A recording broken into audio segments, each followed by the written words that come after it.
All right, we're live. Play. Hey guys, Pitmaster here. I'm here with the doc, John, good to see you. and we are going to talk about everything about everything. That's We're gonna a talk lot about- of stuff. We're a wealth of information. First thing we're going to talk about is the UFC Moscow, which was this week and Saturday, 11 a.m. for Pacific time. I don't know what time it was in Moscow, but it was a pretty good card. Let me just touch on a couple of the prelims real quick. The first one was Tehran Ware against Marab. I'm not gonna try to say his last name. It was Marab. Tehran is he's really good stand up and boxing. But he just did not have an answer for Marab's takedowns. He just got taken down at will every round, and he lost that way. So I really like him, and I like his toughness and his perseverance, tenacity. But to me, if he wants to be successful, more successful, if he wants to take his fighting to the next level, he needs to work on his takedown defense. And I think without that, every time he fights a guy that has good takedowns, the fight's going to end like that because he had absolutely no answer for this guy's takedowns. Bing. Second one I saw in the prelims was Desmond Green. And he fought another Russian again named named Maribek something. Maribek was really good, but Desmond was a lot better than I thought he was going to do against this guy because this guy is supposedly like the knockout guy and the this and the that. He came with more hype, and he was favored to win. But I think Desmond showed a lot. But I think the reason Desmond lost was all about Marib's. Is that how you say it? Maribek's foot positioning. His foot positioning was outside of Desmond's. He was he was regular, and Desmond's a southpaw, and he was able to keep his foot outside of Desmond's.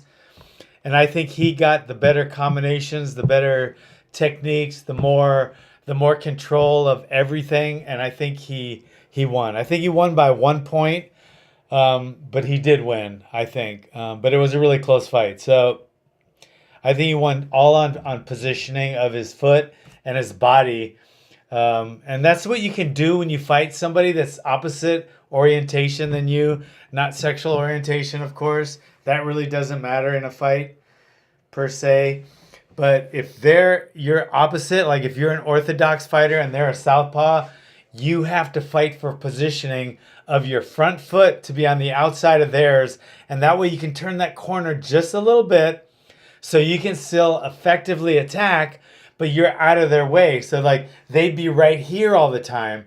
So they could be punching me, but I'd be like this, so I'd be a little more awkward for me to get to them. So that's just a little trick for you guys if you guys want to become fighters someday. Anyway, all right, getting to the main card.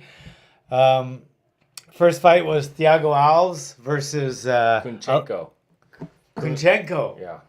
Kunchenko came in with a shit ton of hype, 19-0, and supposedly like walked on water, and they just built him up so much. And he's really good. This was his first fight in the UFC. First fight in the UFC, correct. But then a lot of guys that haven't fought in the UFC, they're 19-0 against guys that are 0-19.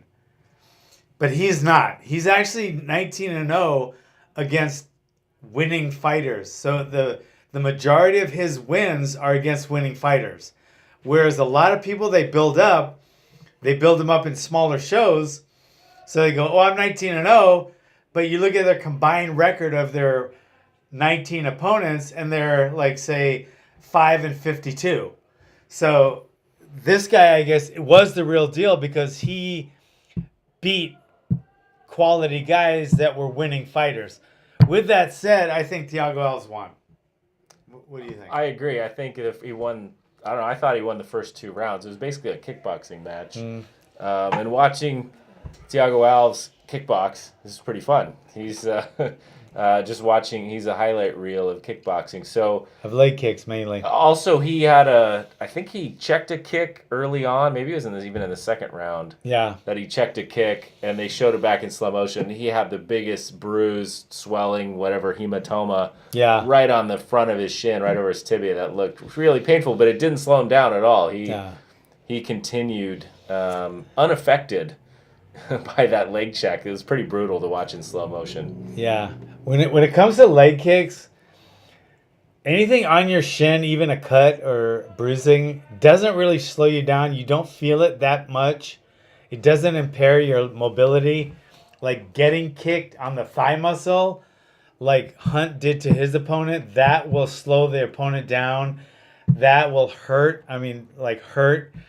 And it affects your mobility. But kicks on your shin or even checking and then getting a bruise on your shin, for some reason, just doesn't really affect your mobility or your attacking, because it really just doesn't hurt that much. I mean, it hurts when it first happens, because you try to bump your shin on a table. Of course, it hurts and you want to rub it, but then you can still walk around after you hit your shin on a table, and it's the same way in the fight. But it did look pretty bad. It does look bad, like a golf ball goes. He had a golf ball on his shin right away.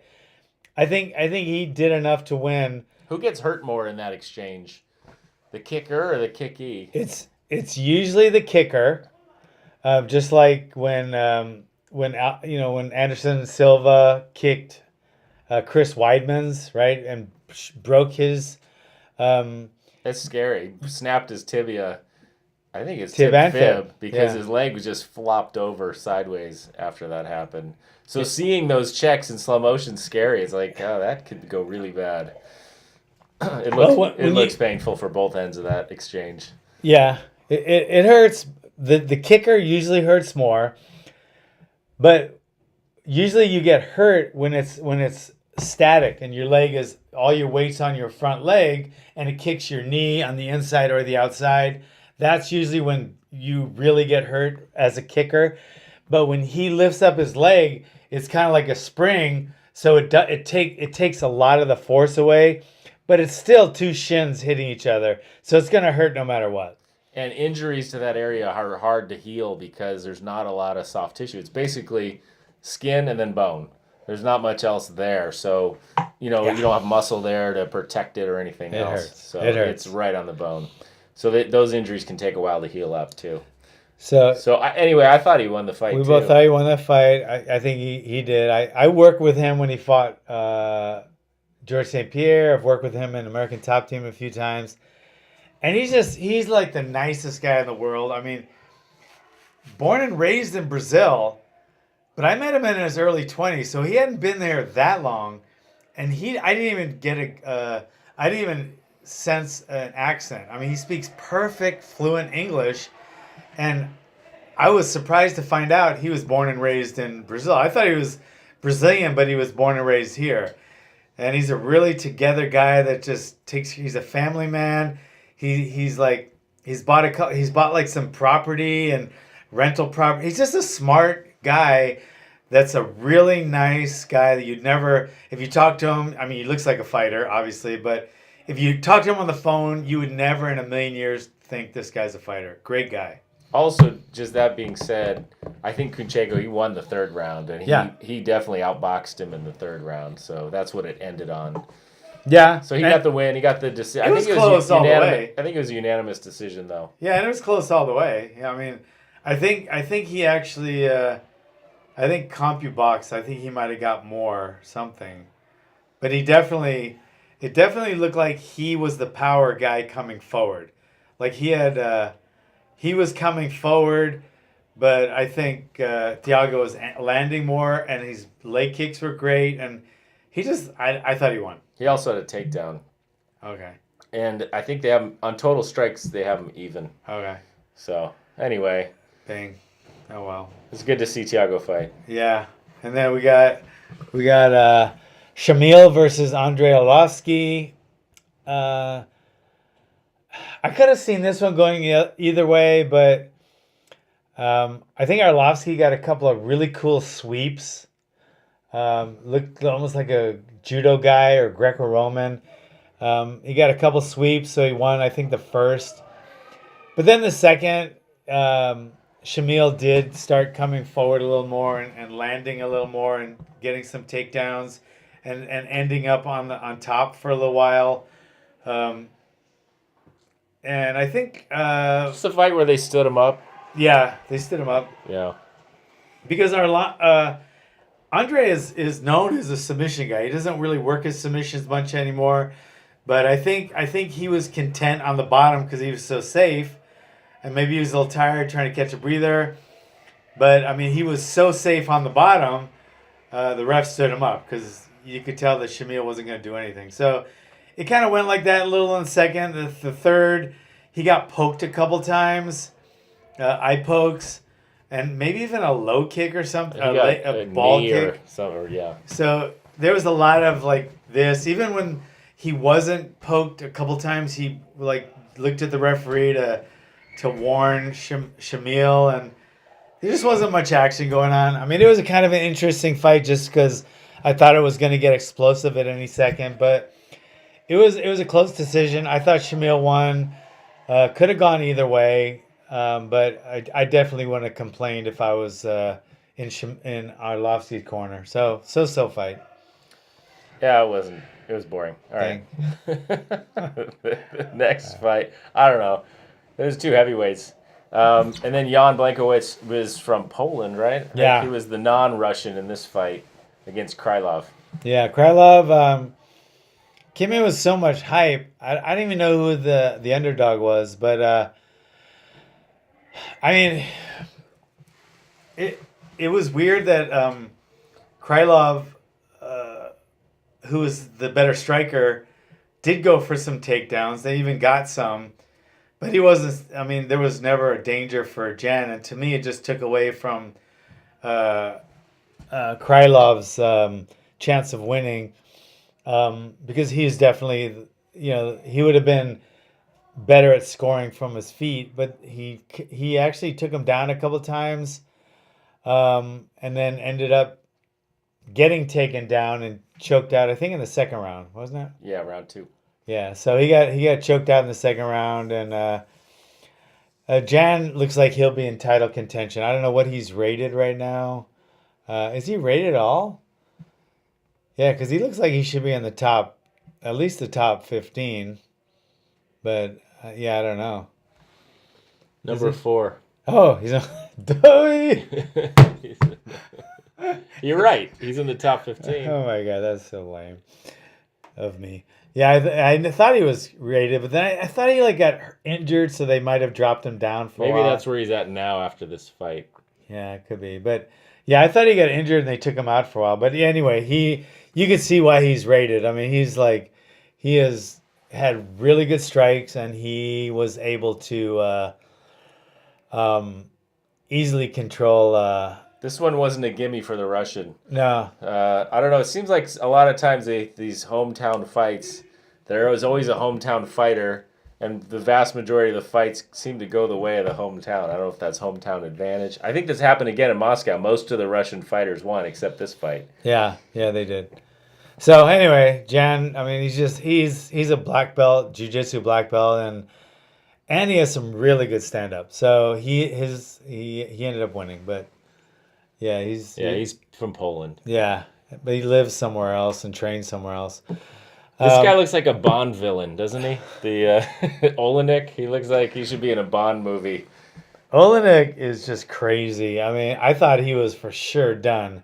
With a minute into the first round, I thought he was done. His leg got lit up. Oh my God, Hunt's leg kicks. But I just was surprised because Hunt didn't seem like he threw that overhand with complete and utter just knockout of the intentions. It looked like that overhand just kind of didn't look like a Mark Hunt overhand. His leg kicks were brutal, but then he got taken down, I mean, this guy is such a good grappler, and he makes things look so easy, like submitting guys off his back while he's mounted. So, I mean, the guy's a freak, and he doesn't look like he's doing much. So the takedown looked like it was a gimme, even though, like I said, with this Oleinik guy, You don't want to be taken down. yeah, with him, once it goes anywhere near the ground, it's just a matter of seconds before he's choking you. Like I said, he choked a guy out who mounted him and was pounding him. He was pounding him, and the ref was just about to stop it, and the announcers were like, "Oh shit, this fight's gonna end in a second." He was getting pounded. He was mounted, and he was getting punched in the face. Bucked the guy forward. Next thing you know, the guy was tapping. Nobody knew what happened. They had to go back in slow motion to see this crazy Ezekiel choke from the bottom. And so the guy's a freak. His legs looked battered, and the takedown didn't look like much. But I think he makes things not look like much. I think he just he could like touch most people and they're gonna go on the ground, and then I'll touch him again, they'll get choked out. I see this guy winning a title. It looked like, I mean, he just looked like he was going to get the shit kicked out of him. And then, boom, next thing you know, his opponent's tapping. And that's not the first time that's happened. And this was a main event, and both guys were over 40. Oleinik's 41, and Hunt, I think, is 44. Man, he was pretty good. I nothing but this guy is a freak. He's like, his record's 57-11, so he's lost 11 times. I bet you he doesn't even train. I bet that is a lot of fights. Yeah, yeah. He's got 68 fights, 69 fights. Yeah, he's fun to watch because you know that at any second, anything can happen. And same with Mark Hunt. Mark Hunt can knock you out at any second, but it just happened that in this fight, it was the other way around. I can't imagine being Oleinik, though, and that bell ringing, and you have to come out and fight Mark Hunt. I mean, just imagine coming across the ring, and he's the guy you got to fight. Yeah, that would be scary. I feel the same way about Oleinik. I can't imagine looking across the ring and thinking, knowing what you know about him. Yeah, right. But just by looks, yeah. Yeah, just by looks, Mark Hunt looks like he's going to knock you out. But if you know anything about Oleinik, I would be running around like, oh, I would just hope he gets tired. Fuck that. Yeah, you would not want to go on the ground. So that fight was either going to end on the ground in a submission or on the feet with a knockout. He's choked guys out standing, and he's choked guys out from the mount, and he's a freak. So I don't know what he does. I think he trains the American Top Team now. So, and that's where Mark Hunt used to train. So, yeah, it was a good fight. So that was a good card. There was boxing too. There was boxing. I didn't watch the boxing. What did you think of the boxing? Triple G against Canelo. I thought Triple G won. Very, very minutely. I could see it going the other way, but I would have, if I was a judge, I would have given it to Triple G. But with that said, let's not forget, Canelo cheats. I mean, he does steroids. So it's hard to give a guy a fight. I know promoters have to make money, and I know they have to swallow their integrity at times, but I mean, the guy cheats. And you can't say, well, that was in the past. He paid his dues. Really? So if you're a cop and you knew the cop down the block and he cheated, like he stole drugs from the drug dealer and then he sold them, and then you found out he did that, is he going to be a cop anymore? No. If you cheat, you're a cheater. And that means you have the steroids already. It's in your bones. It's in your bone density. It's in your musculature. Even if you're not, like right now, doing the steroids, once you cheat in steroids, I don't think you should ever be able to fight again. That's crazy that they let him, because you look at the guy and then, I mean, anyone that's done steroids, you just look at their career and it's done. It just, everything they've done is fucking diminished. It means nothing anymore. Because everything they did, you'll always think, would they be able to do that if they didn't have steroids? So, I mean, it's to me, you should never be able to fight again. I thought it was so unfair that he just did his steroids and he had to take a little break and then come back. It meant nothing. The break meant nothing. He's making tens of millions of dollars for a fight. So to suspend him for like 6 months means nothing. Well, just in your analogy, when you say with the weight cuts, you could never do weigh-ins the same day because you'd have all these canceled events. Imagine if you didn't let fighters fight again that use steroids. How many guys would be eliminated? Yeah, permanently? But you're not just finding out the day of the fight. You know what I mean? Right, but you'd still take a giant part of the roster and they'd be gone. And they can't. I mean, they can't. I mean, they just. I mean, money outweighs integrity, I guess. I mean, yeah, we see that all the time. I know, but it's sad when we do, especially like in a combat sport, which I consider so near to my heart, and it's so martial. I think it should be so martial arts based, with the integrity and the bushido and the, and the modesty and the humility. But once you take steroids, you're just a cheater.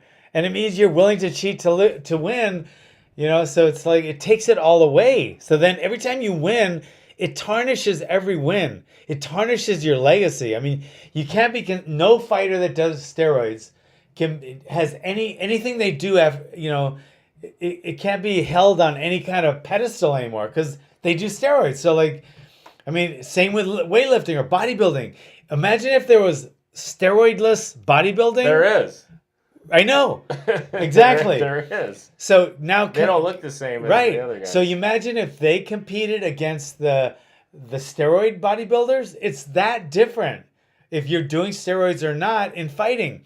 The non-steroid bodybuilders couldn't even make, like if there was 100, they couldn't even make in the top 90s. Because they're that different. Once you do steroids, it changes everything. Just look at guys like Franco Columbu or Arnold Schwarzenegger, and then look at a regular guy that just lifts weights and doesn't do steroids. It's like you can't even compare the two. And the same is true in fighting. So I don't think any fighter that's ever does steroids, I think that as soon as they get busted, boom, go pick another profession. Period. I don't think they should ever be able to fight again. You can't argue logically that they should be able to. You just can't. You could try right now. Well, the problem was not that long ago, if you weren't testing very well, you had guys cheating and getting away with it. Now, if you're the guy that doesn't cheat, you're going to get knocked out or you're going to get harmed physically because you're not doing the same thing everyone else is seemingly doing. So the best thing like the UFC could have done is say we're going to have really strict testing so that those guys that aren't going to do steroids don't have to feel bad that now maybe I'm competing against someone. But they are still. That's using. And they still are. And they're getting busted though. Right, but they're still doing it. I don't think they can be doing it nearly on the scale that... But they're still doing it. They're still doing it though. Shouldn't be able to do it all. And even if you're testing negative because you cycled off, your bone density is going to be much higher. You're going to have much more musculature, and you've been able to train and recover much better. So that's all in the bank. And then you cut, so you test positive or you test negative, but you've already had all the benefits of it. And it means nothing anymore. If the fighter is willing to do steroids, they should never be able to fight again. That's just, why are we filling... To get it out, though, and to go on to a future combat sports without it at all, it has this messy middle ground. Why? Where there were guys that used to use, and now they're still fighting even if they're not using now. Right. So in the future, you'll have guys that was so never easy. used. There's no messy. It just said from the day they started testing, say, okay, from now on, from this day forward, if you ever test positive again... You will never fight in MMA again from that day. There's no messiness. Just everyone that ever tests positive. They're still testing positive in like every fight. You hear one or two guys have tested positive. So if they started that then... I don't think I've heard one guy come out and say, sorry, I used steroids. They all say I used a contaminated supplement. Yeah. Oh, I ate horse meat. I ate horse meat that was contaminated steroids, or I was taking this pill and I didn't know. Yeah, I just I went down to GMC. I didn't know. No, you don't. Fucking eat good and train hard. Eat good and train And hard. you have You'll to never take test known positive. supplements that have been tested. Taking supplements that don't say anything on the bottle but haven't been tested, you're really risking taking those. And people aren't willing to risk. They're not. What they're doing is they're taking steroids and then saying that's what it is. And that's it. That's the bottom line. So anyway, when did this boxer get busted? So anyway, he for got busted a steroids? while ago, and you could just tell his physique, is much different, and it's changed. And Triple G didn't do steroids, so there's always going to be that in the back of my mind. Even though, he's a great fighter, and I don't know if he'd be a great fighter if he wasn't a steroid guy. But I mean, whatever he's done, it's made him a great fighter. So he was able to beat Triple G, who doesn't do steroids. So I mean, that's like, okay, wow. I mean, to be honest, it'd be like a multimillionaire is born on third base, right? He's born with his mom and dad's money. He's born on third base, and then he's going around telling everyone he just hit a fucking triple. I mean, it's just like they shouldn't be able to start there when everyone else has to start on home plate and make their way to third base. It just it doesn't. It makes the playing field uneven, without even like. Do you have an interest to see their third fight? If they No. fight again? No, I I think don't the interest care. is going to die off pretty much. I don't think I'm interested to ever see anybody that does steroids. I'm not interested to ever see them fight because it's a sham. I mean, it really is.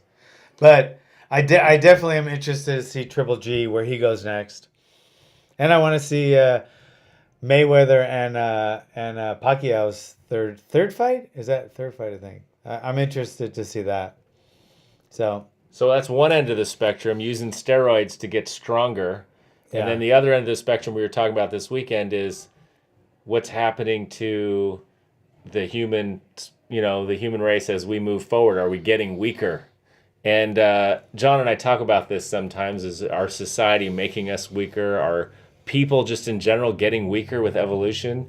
We're weaker than we used to be, probably. But why is that? And maybe we're stronger than we ever were as a human race. I don't know. Yeah, I mean, our athletes are stronger than ever. Our athletes are faster than ever. Our athletes are more skilled than ever.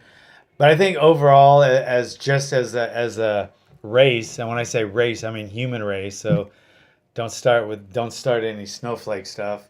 Human race has become weaker and softer. Definitely. I mean, come on. Mentally and physically. We talk about this physically, and so I had stumbled across some article put in like a hand therapy journal relatively recently, but it showed that grip strength tested in the 80s in like college age men compared to now in the 2000 teens, like 2016, 18 somewhere, is like 20% weaker than it was like 30 years ago. Yeah. Which is crazy. I mean, that's a huge drop off in strength, and who knows how good the study was, and maybe the samples weren't the same or whatever. But if that's real, if that amount of strength decrease is real in our young adult male population, why is that? I think the obvious answer is we don't do as much physical labor anymore. Yeah. Maybe your computers do more, there's automated more, I don't know, but people don't do as much with their hands as they used to. So I brought something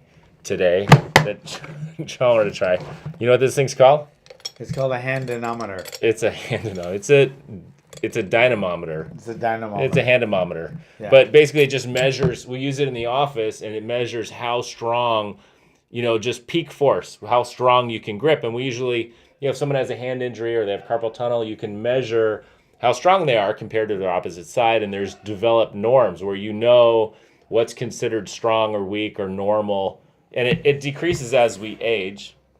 And it increases as we age initially. As we get up to age 20, it's going up. Yeah. And then pretty quickly, it sucks. It's going down. Tell me about it. It's going down. Going down. I brought up Wow. I think it starts that going feels. down when it starts going down, I think you peak out here at 25 to 29 years old. After 29, the numbers decline for your grip strength. And in medical literature, we use grip strength is used as just a general sign of health. If you obviously, if you check someone's grip strength who's in the ICU, on a ventilator, it's probably not as good as someone who's healthy. So, obviously, just a general measure of health is how strong you can grip. I don't think necessarily making your grip strength stronger through practicing is going to make you live longer. Yeah. But your grip strength is definitely related to mortality. And I tested I tested as strong. What's after strong? Is there very strong? No. So If you break this, you're very strong. I think if you crush the metal. I know a couple guys. That's like Glover Teixeira. He could probably crush that. Yeah, but I had an uncle who was a farmer, and he would shake your hand and just crush your hand. I hate guys like that. Yeah, but he was a farmer and Yeah. just huge, burly guy with big hands. But grip strength is an interesting thing to check, and I think we'll be.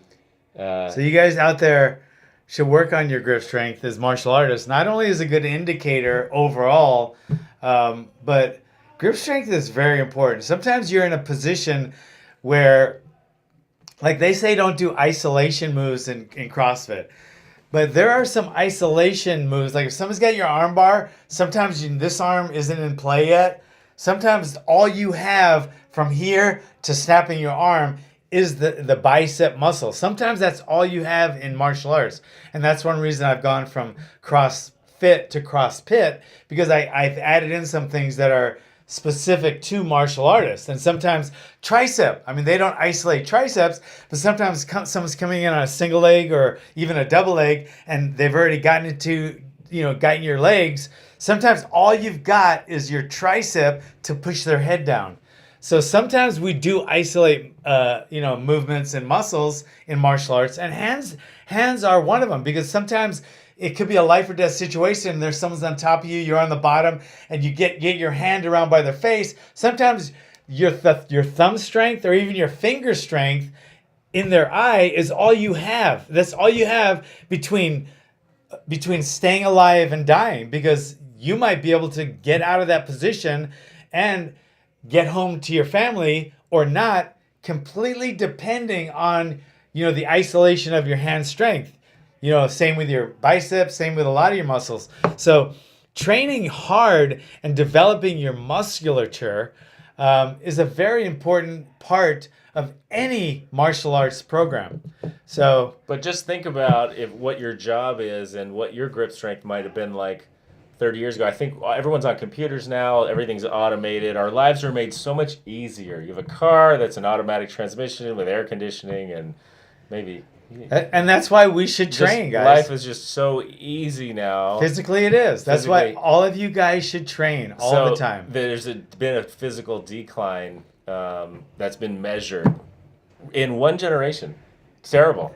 It's been measured, and politically, it's okay, politically correct to say that we're getting weaker physically, but when you say how weak we are getting mentally too, weak and soft, that's not so politically correct. So I'm going to stay away from that one. You need a mind-omometer to know how weak someone is. But we do. Mentally. It's called social media, and look what happens when people go crazy because of social media. I just turn off the social media. Yeah. Anyway, work on your grip strength. You'll live longer, apparently. Yeah, and if not, you'll have a stronger grip. So when when your daughter's boyfriend comes over to meet you, if you can't intimidate your daughter's boyfriends, your job as a father you're just not even a father.